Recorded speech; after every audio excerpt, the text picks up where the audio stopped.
அகிலத்தின் அன்பான சொந்தங்களுக்கு இனிய வணக்கம். இன்றைய உலகின் முக்கிய செய்திகளோடு இணைந்திருக்கின்றீர்கள். கிரீஸ் கடற்கரை அருகே அகதிகள் படகு கவிழ்ந்து விபத்து, 8 பேர் உயிரிழப்பு.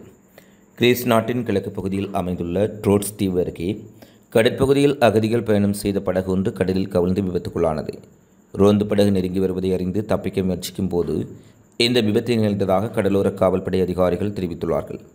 விபத்து நடந்த இடத்திற்கு உடனடியாக படகுகள் மற்றும் ஹெலிகாப்டர்கள் மூலம் மீட்புப் படையினர் வந்து சேர்ந்தனர்.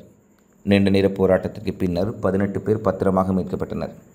ஆனால் இந்த விபத்தில் 8 பேர் நீரில் மூழ்கி உயிரிழந்தார்கள். மேலும் சிலர் காணாமல் போனதாக கூறப்படும் நிலையில் அவர்களை தேடும் பணி இடம்பெற்று வருவதாக தெரிவிக்கப்பட்டுள்ளது.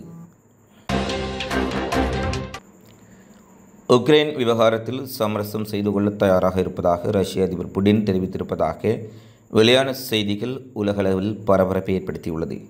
உக்ரைன் அதிகாரிகளுடன் பேச்சுவார்த்தை நடத்த எந்த நிபந்தனையும் இல்லை என்றும் ரஷ்ய அதிபர் புடின் மீண்டும் தெளிவுபடுத்தியுள்ளார். நேட்டோ அமைப்பில் இணைய முயன்ற உக்ரைன் மீது ரஷ்யா 2022ஆம் ஆண்டு போர் தொடுத்தது. இந்த போரில் உக்ரைனுக்கு ஆதரவாக ஐரோப்பிய நாடுகள் ஆயுதம் விநியோகம் செய்து பொருளாதார உதவிகளை தொடர்ச்சியாக வழங்கி வருகின்றார்கள். அதேபோல ரஷ்யாவுக்கு அதன் நட்பு நாடுகளான சீனா, வடகொரியா போன்ற நாடுகள் ஆதரவாக செயற்படுகின்றன. தற்போது உக்ரைனுக்குள் நுழைந்த ரஷ்ய படைகள் தொடர்ந்து தாக்குதல் நடத்தி வருகின்றனர். அதேபோல உக்ரைனும் ரஷ்ய படைகளுக்கு பதிலடி கொடுத்து வருவதால் இந்த போர் மிகப்பெரிய அளவில் விரிவடைந்துள்ளது. இந்த சூழலில் போரை முடிவுக்கு கொண்டு வர அமெரிக்கா, இந்தியா உட்பட பல நாடுகள் முயன்றன. ஆனால் ரஷ்யா உக்ரைன் இடையிலான போர் இன்று வரை முடிவுக்கு வரவில்லை.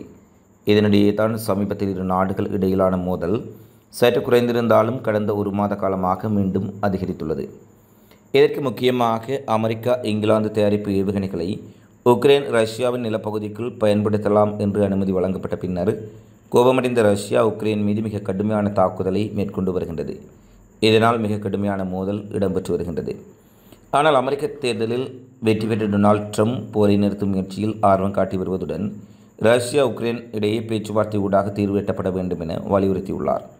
அமெரிக்க ஜனாதிபதி தேர்தல் பிரச்சாரத்தின் போதே தான் அமெரிக்க ஜனாதிபதியாக இருந்திருந்தால் போர் வந்திருக்காது, இருப்பினும் பதவியேற்ற அடுத்த 24 மணி நேரத்தில் போரை என்னால் நிறுத்த முடியும் என்று அவர் பல தடவைகள் கூறியிருந்தார். மேலும் தேர்தலில் வென்ற பின்னர் உக்ரைன் ரஷ்யாவுடன் பேச்சுவார்த்தை நடத்த வாய்ப்புள்ளதாகவும் டொனால்ட் ட்ரம்ப் தெரிவித்துள்ளார். இந்நிலையில் உக்ரைன் விவகாரத்தில் சமரசம் செய்து கொள்ள தயார் என்று ரஷ்ய அதிபர் புடின் அறிவித்துள்ளதாக தகவல் வெளியாகியுள்ளது. இதன்படி அமெரிக்க ஜனாதிபதியாக தேர்ந்தெடுக்கப்பட்டுள்ள டொனால்ட் ட்ரம்புடன் போரை முடிவுக்கு கொண்டு வருவது குறித்து பேச்சுவார்த்தை நடத்தவும் உக்ரைன் விவகாரத்தில் சமரசம் செய்து கொள்ள தயாராக இருப்பதாகவும் உக்ரைன் அதிகாரிகளுடன் பேச்சுவார்த்தை நடத்த எந்த நிபந்தனைகளும் இல்லை என ரஷ்ய அதிபர் புடின் கூறியுள்ளமை குறிப்பிடத்தக்கது. நைஜீரியாவில் ஏற்பட்ட பெரும் சோகம், பள்ளி கண்காட்சியில் கூட்ட நெரிசலில் சிக்கி பலியான குழந்தைகள். நைஜீரியாவின் தென்மேற்கு நகரமான இபாண்டனில் பள்ளி கண்காட்சியில் ஏற்பட்ட கூட்ட நெரிசலில் சிக்கி 35 குழந்தைகள் உயிரிழந்துள்ளார்கள். மேலும் 6 பேர் பலத்த காயமடைந்துள்ளார்கள் என்று அந்நகர போலீசார் தெரிவித்துள்ளார்கள். முன்னதாக இந்த பள்ளிக்கூடத்தில் 100க்கும் மேற்பட்ட மாணவ மாணவிகள் கல்வி பயின்று வருகின்றனர். இந்த சூழலில் கிறிஸ்துமஸ் பண்டிகை ஆண்டு நிறைவையொட்டி அந்த பள்ளிக்கூடத்தில் நேற்று முன்தினம் கலை நிகழ்ச்சிகள் நடைபெற்றன. இந்த நிகழ்ச்சியை கண்டுகளிக்க மாணவ மாணவியரின் குடும்பத்தினரும் வந்திருந்தார்கள். நிகழ்ச்சியின் போது பரிசுப் பொருட்களும் கொடுக்க ஏற்பாடு செய்யப்பட்டிருந்தது. இதனால் நிகழ்ச்சியை காணவும் பரிசுப் பொருட்களை வாங்கவும் பள்ளிக்கூடத்தில் கூட்டம் குவிந்தது. அப்போது எதிர்பாராத விதமாக கூட்ட நெரிசல் ஏற்பட்டது. இந்த கூட்ட நெரிசலில் சிக்கி 30 பேர் உயிரிழந்ததாக முதற்கட்ட தகவல் வெளியாகி இருந்தது. மேலும் பலர் படுகாயமடைந்ததாக தெரிவிக்கப்பட்டது. தகவல் அறிந்து விரைந்து வந்த போலீசார் காயமடைந்தவர்களை மீட்டு அருகிலுள்ள மருத்துவமனையில் சிகிச்சைக்கு அனுமதித்தனர். இந்நிலையில் தற்போது பலி எண்ணிக்கை 35ஆக அதிகரித்துள்ளதாக தகவல் வெளியாகியுள்ளது. இந்த சம்பவம் தொடர்பாக 8 பேர் கைது செய்யப்பட்டுள்ளதாகவும் மாநில குற்றப்புலனாய்வுத்துறை குற்றப்பிரிவு விசாரணைகளை தொடங்கியிருப்பதாகவும் ஒயா மாநில காவல்துறை தெரிவித்துள்ளது. வர்த்தக இடைவெளியை குறைக்காவிடின் விளைவுகளை கடுமையான அளவில் சந்திக்க நேரிடும் என ஐரோப்பிய யூனியன் நாடுகளுக்கு ட்ரம்ப் மிரட்டல். அமெரிக்க அதிபர் தேர்தலில் டொனால்ட் ட்ரம்ப் வெற்றி பெற்றுள்ளார். அடுத்த மாதம் 20ஆம் தேதி அவர் அதிபராக பதவியேற்க உள்ளார்.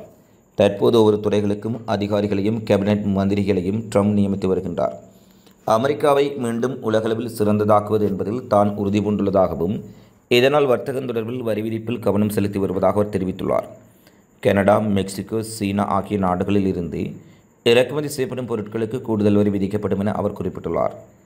இந்நிலையில் ஐரோப்பிய யூனியன் அமெரிக்காவுடனான மிகப்பெரிய வர்த்தக இடைவெளியை குறைக்கவில்லை எனில் மிகப்பெரிய விளைவுகளை எதிர்கொள்ள நேரிடும் என அவர் மிரட்டல் விடுத்துள்ளார். அமெரிக்காவிடமிருந்து கேஸ் கச்சா எண்ணெய் வாங்க வேண்டும் என்றும் வலியுறுத்தியுள்ளார். கடந்த முறை அதிபராக தேர்வான போது நீண்ட காலமாக ஐரோப்பிய யூனியன் அமெரிக்காவின் முதுகில் பயணம் செய்கின்றது, நாங்களும் அதை அனுமதித்துள்ளோம் என ட்ரம்ப் தெரிவித்திருந்தார். ஆனால் இந்த முறை நேட்டோ படைகளுக்கு அமெரிக்கா வழங்கும் அனைத்து கூடுதல் நிதிகளையும் நிறுத்திவிடுவோம், ஐரோப்பிய யூனியன் மிகப்பெரிய அளவில் பங்களிக்க வேண்டும் எனவும் அவர் குறிப்பிட்டார். 2022 அமெரிக்காவின் தரவுகளின்படி ஐரோப்பிய யூனியன் உடனான அமெரிக்காவின் வர்த்தக பற்றாக்குறை 202.5 பில்லியனாக இருந்துள்ளது. அமெரிக்கா ஐரோப்பிய யூனியனில் இருந்து $553.3 பில்லியன் ஏற்றுமதி செய்துள்ளது. அதேவேளையில் ஐரோப்பிய யூனியன் 350.8 பில்லியன் அளவுக்கு அமெரிக்காவிலிருந்து இறக்குமதி செய்துள்ளது. இந்த வர்த்தக ஏற்றத்தாழ்வை விரைவாக சரி செய்ய ட்ரம்ப் விரும்புகின்றார்.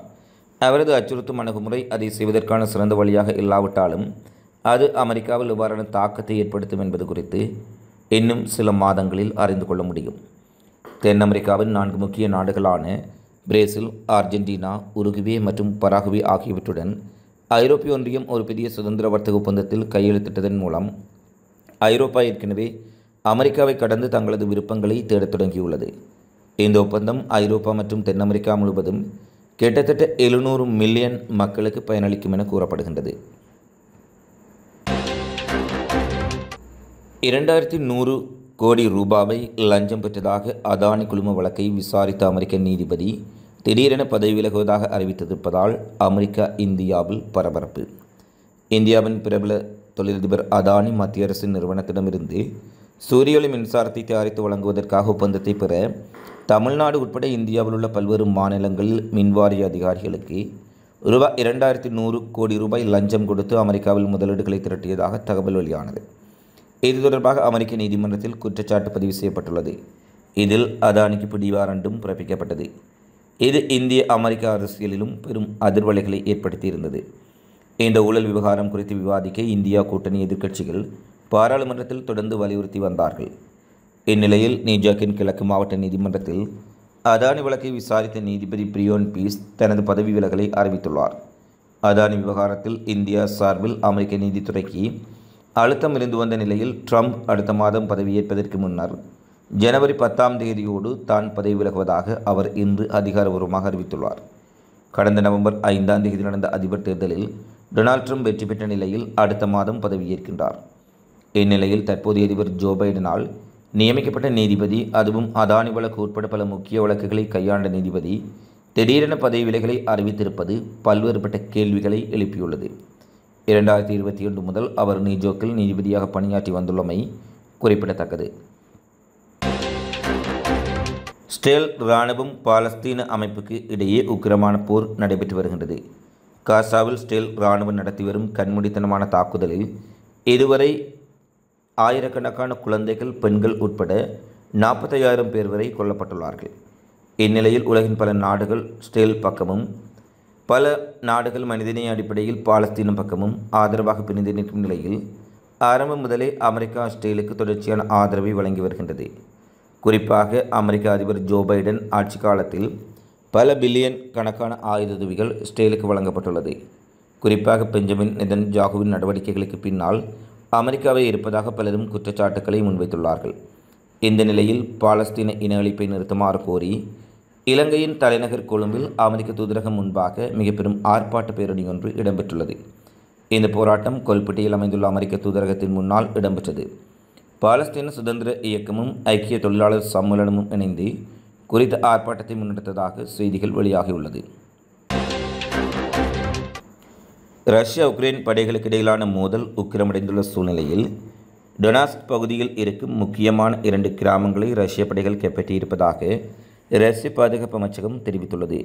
நோவோபுஸ்டிகாவில் இருந்து வந்ததாக கூறப்படும் ஒரு வீடியோ பதிவில் ஒரு ரஷ்ய இராணுவ சிப்பாய் கைப்பற்றப்பட்ட கிராமத்தின் ஒரு கட்டடத்தின் மேல் நின்று ரஷ்ய கொடியை அசைப்பதையும், அதையடுத்து ரஷ்ய இராணுவ வீரர்கள் அணிவகுத்து சென்று ரஷ்ய கொடிகளை தாங்கி பிடித்திருப்பதையும் புகைப்படங்கள் தெளிவாக காட்டுகின்றன. இது டொனாஸ்க் பகுதியில் நீண்ட மோதல்களின் பின்னர் 2 கிராமங்களை ரஷ்ய படைகள் கைப்பற்றியிருப்பதாக வெளியான செய்திகளை அடுத்து இந்த தகவல் வெளியாகியுள்ளது. சர்வதேச குற்றவியல் நீதிமன்றத்தில் கைது வாரண்ட் பிறப்பிக்கப்பட்டிருக்கும் சூழ்நிலையில் ஆஸ்திரேலிய பிரதமர் நெதன்யாகு போலந்தில் நடைபெறும் கோலோகாஸ்ட் நினைவு சேவை நிகழ்வில் கலந்து கொள்ளும் முடிவிலிருந்து தற்போது பின்வாங்கியிருப்பதாக செய்திகள் வெளியாகியுள்ளது. சர்வதேச குற்றவியல் நீதிமன்றத்தின் பிடிவாரண்ட் காரணமாக அவர் கைது செய்யப்படும் அச்சநிலை இருப்பதால் போலந்தில் இடம்பெறும் கூட்டத்தில் நெதன்யாகு கலந்து கொள்ள மாட்டார் என தற்போது இஸ்ரேலினுடைய வெளியுறவுத்துறை அமைச்சகம் தெரிவித்துள்ளது. ஐசிசியின் வெளியீட்டை தொடர்ந்து ஐசிசியின் உடைய நிறுவன தீர்மானங்களை ஏற்றுக்கொண்ட நாடுகளுக்கு இஸ்ரேல் பிரதமர் பயணம் செய்தால் அவர் கைது செய்யப்படும் ஆபத்து இருப்பதால் இந்த பயணத்தை இஸ்ரேல் ஒத்திவைத்திருக்கலாம் என இஸ்ரேலிய ஊடகங்கள் தெரிவித்துள்ளார்கள். இத்துடன் உலகின் இன்றைய முக்கிய செய்திகள் நிறைவடைகின்றன. தொடர்ந்தும் உலக செய்திகளை உடனுக்குடன் அறிந்து கொள்ள அகில ஊடகத்தோடு இணைந்திருங்கள். இந்த காணொலி பதிவு தொடர்பிலான உங்களது மதிப்பார்ந்த கருத்துக்களை தவறாமல் கமெண்ட்ஸில் பதிவிடுங்கள். நன்றி, வணக்கம்.